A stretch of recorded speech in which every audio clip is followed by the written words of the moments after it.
మనలో చాలామంది మండీ లవర్స్ ఉంటారు కదండీ! యాక్చువల్‌గా ఈ మండీ అనేది టిపికల్‌గా అరబిక్ డిష్ అంటూ ఉంటామండి. ముఖ్యంగా ఇది యెమెన్‌లో పుట్టిందనమాట. హజ్రమౌత్ అనే ప్రాంతంలో ఇది పురుడు పోసుకుంది. సో, మండీతో పాటుగా మనం చాలామంది తింటూ ఉంటారు మసాలాలేసి. అది ఒరిజినల్ మండీ కాదు. అది మన ఇండియన్స్ తగ్గట్టుగా కస్టమైజ్ చేశారండి. బట్ ఒరిజినల్ మండీకి ఎప్పుడు మంచి మీట్ ఉండాలి.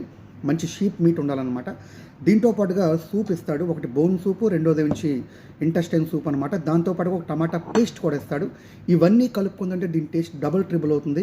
ఒరిజినల్ మండీ తినే ఒక ఫీల్ కూడా మనకుంటుంది. సో, కాబట్టి ఒకసారి మనం మండీ తిందాం. ఈ మండీతో పాటుగా అప్పుడప్పుడు ఈ బోన్ సూప్ తగిలితే దాని టేస్టు మహా అద్భుతంగా ఉంటుంది. మీరు కూడా ఒరిజినల్ మండీ లవర్స్ అయితే go for a good Arabic restaurant and ask the original mandi and you like it. And mandi పేరు మండీ కాదు, నాడా తర్వాత మండీ అయింది. Thank you for watching.